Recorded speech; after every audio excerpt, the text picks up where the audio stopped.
সকাল কখন হয় আর সন্ধ্যা কখন হয় কিছুই টের পাই না। সারাদিন কাজের মধ্যেই থাকি। সেই সকাল থেকে কাজ করা শুরু করি, সন্ধ্যা পর্যন্ত কাজ শেষই হয় না।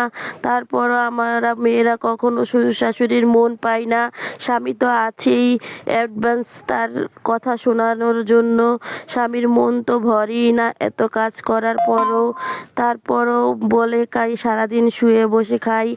সকাল হলেই মাথার ভিতরে টেনশন হয়, কি রান্না করব, কি খাবো, হাজবেন্ড কি পছন্দ করে সেগুলো নিয়ে ভাবতে ভাবতে সময়টাই বের হয়ে যায়। রান্না বাড়া করতে করতে জীবনটাই শেষ হয়ে গেল। যাই হোক, আসসালামু আলাইকুম, আমি নাসরিন ইসলাম। আজকে একটা সুন্দর ব্লগ নিয়ে আপনাদের সামনে চলে আসলাম। আজকে কি বাজারগুলো করছি সেগুলোই আপনাদের সাথে শেয়ার করব। আজকে আমি বাজার করেছি হলো টমেটো এনেছি, আর হলো ডিম এনেছি, আর এখানে মুরগি, ধনিয়া পাতা, ডাল। আমি মাসের বাজার একেবারেই করি, তাই তোমাদের সাথে এরকমই ভিডিওগুলো আমি শেয়ার করব। এটা অনেক দিন আগের ভিডিও, বাট তোমাদের সাথে শেয়ার করে ওঠা হয়নি। আজকে ভাবলাম ভিডিওটা তোমাদের সাথে শেয়ার করি, অনেকটাই লেট হয়ে গেছে। তারপর আমি নিয়ে আসলাম ডাল, আর এখানে হলুদ মরিচ, যৌথ মাসের বাজার সব একসাথে করি, সব কিছু একসাথেই নিয়ে আসি। এই তো এখানে নিয়ে এসেছি গরম মশলা, জিরা।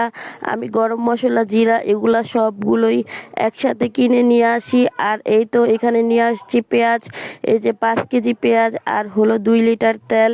তারপর হলো চালের বস্তা, এগুলোই আজকের বাজার। তারপর আমি আগে থেকেই মাটির চুলায় আমি ফ্যাপসা নিয়ে আসছিলাম, ফ্যাপসাটাকে সিদ্ধ করে নিয়েছি। এখন এই যে ফ্যাপসাটাকে আমি কেটে কুটে পরিষ্কার করে তারপর আমি রান্নার জন্য প্রস্তুতি নিব। এই তো আমি কেটে কুটে পরিষ্কার করে নিলাম, নিয়ে এগুলো আমি রান্না করব। এখানে আমি রান্না বসিয়ে দিয়েছি। তারপর আমি ভালো করে মশলাটাকে কষিয়ে নিব। এইখানে আমি দিয়েছি গরম মশলা, হলুদ, মরিচ, সব কিছুই মশলা যা যা রান্না করতে লাগে সব কিছুই দিছি, কারণ রান্না বান্না এখন কাউকে শিখিয়ে দিতে হয় না, সবাই কম বেশি রান্না বান্না পারো। তাই আমি হলুদ মরিচ ওগুলার ভিডিও তোমাদের সাথে শেয়ার করলাম না। এই তো আমার মশলাটা কষানো শেষ, আমি ফ্যাপসাগুলো দিয়ে দিলাম। এই ফ্যাপসাটা আমার মেয়ে খুবই খেতে পছন্দ করে, আমিও পছন্দ করি, বাট আমাদের ঘরে একটু কম আনা হয়। এই তো আমার রান্না বান্না শেষ করার পরে আমি একটু চলে গেলাম তোমাদের ভাইয়ার সাথে একটু ঘুরতে। ঘোরার ভিডিওটা তোমাদের সাথে দিলাম। তারপর আবার বাসায় এসে কয়টা ভিডিও করলাম, সেটাও তোমাদের সাথে শেয়ার করলাম। আমার ভিডিওগুলো কীরকম লেগেছে তোমাদের একটু কমেন্টে জানাও।